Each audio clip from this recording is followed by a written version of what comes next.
What up, is Marcus with Dynasty Football Dads, where we do Dynasty daily. So please subscribe so you can get those notifications for daily videos. And we are going to be doing top 5 rookie running backs. And we're actually going to be doing them from 5 up to 1. So stick around if you want to see who number 1 is. But my number 5 person is going to be, of course, Mr. Oklahoma State's Chuba Hubbard. Now, he is 6 feet tall, about 210 pounds. Chuba Hubbard, he is I guess, very, very, very fast running back. And we're talking about somebody who had track in high school, rushed for over 2,000 yards last year in 2019, but he's definitely had some, I guess, regression or some issues here in 2020. And so the biggest pros I would say of Chuba Hubbard, he is super fast. He is good with cutback lanes. He is good with acceleration too. Like you look like you point him and you shoot him out of a cannon. But when you point something and shoot it out of a cannon, you can't have very much wiggle. And so he doesn't have that wiggle, that very good, I guess, side-to-side movement through there. His vision does lack a lot at times where he just doesn't find the hole or doesn't find the play gets blocked up and he doesn't know how to get out of that. He also does have some strength issues where he's not super strong. He doesn't break through a lot of contact. Some of the arm tackles he broke through in Oklahoma State, but some of them not. Chuba Hubbard is so hard to gauge, even a pro comparison of him, because he literally is just one cut speed.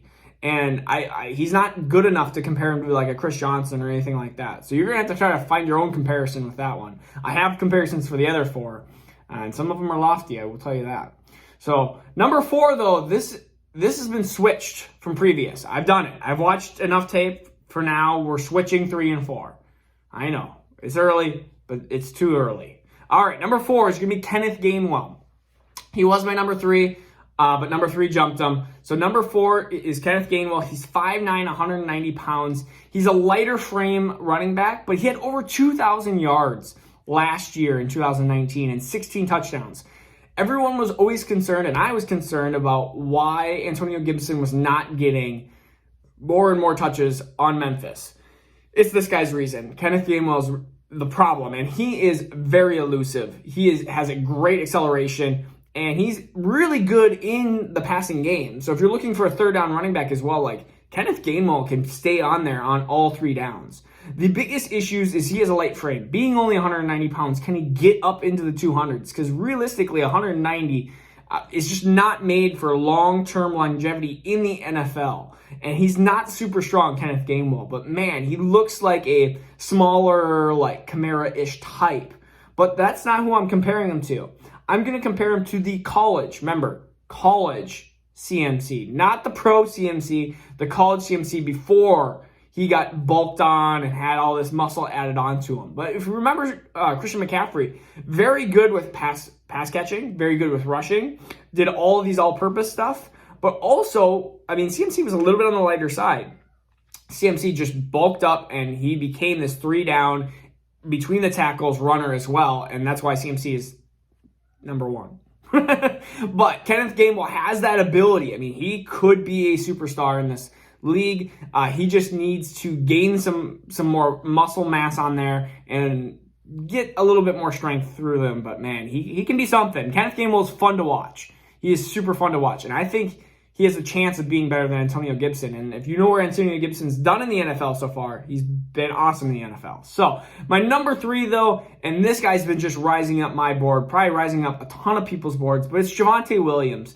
And there's a reason for it. He is fun to watch in a different way than Kenneth Gainwell. Kenneth Gainwell, you can see he's quick, he moves, he breaks all these different arm tackles. Javonte Williams will just run you over. He's like, I don't care about your arm tackles. I'm just going to plow through you or hurl and then plow through you, as he's done sometimes as well. He has very, very good vision. Being 5'10" and 220 pounds, you're surprised on how explosive he is and how he sets up blocks certain ways and then cuts off of them and then, again, runs through safeties. It seems like pretty much every game, some poor safety, or if you're Miami safety, you get run over a couple times. But he lacks the top end speed. He lacks that pass blocking as well. And so those are a couple negatives that I will point out, that those are things that he needs to shore up.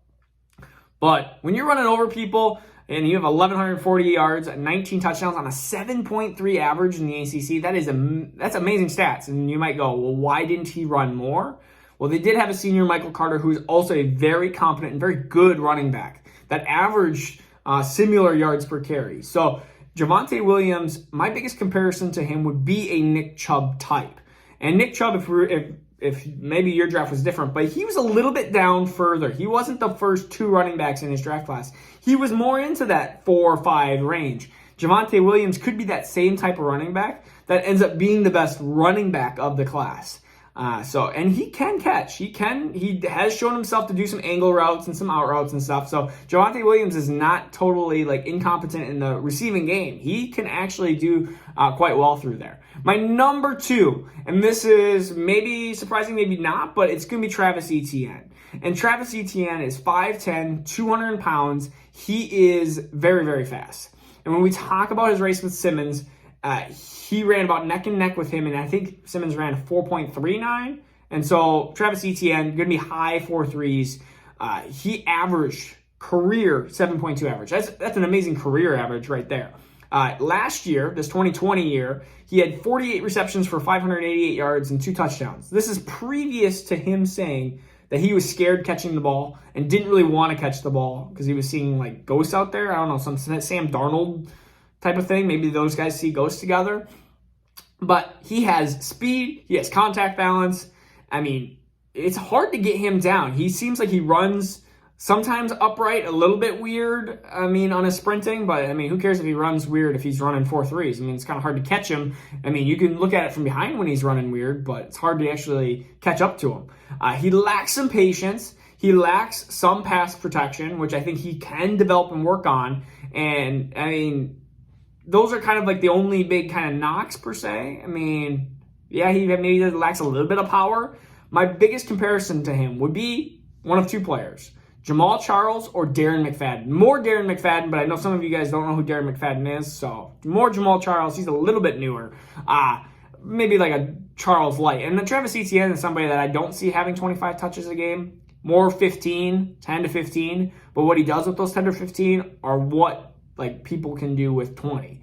So you look at Kamara's touch rate per se, and Kamara doesn't get sometimes the touches or the rushes as Cook or Henry, but what he does more with them is he gets more in space and it's harder to get down, gets more yards per touch, which is important.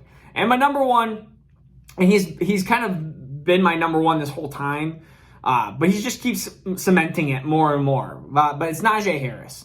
And you might have watched him in the championship game. You might have watched him in the previous game or the SEC championship game. But he is 6'2", 220 to 230 is kind of a listed weight. He's ideal prototypical size of a running back. And that's key. He's a big guy. And people keep saying, well, he doesn't have the top-end speed, the elite speed. Everyone keeps saying this. But yet, I keep seeing times where it's getting better. His junior to senior year, I know people talk about, oh, no, he's a senior. He's a little bit older. But, he really gained, I looked like on tape, better speed from his junior to senior year and became more of a complete running back.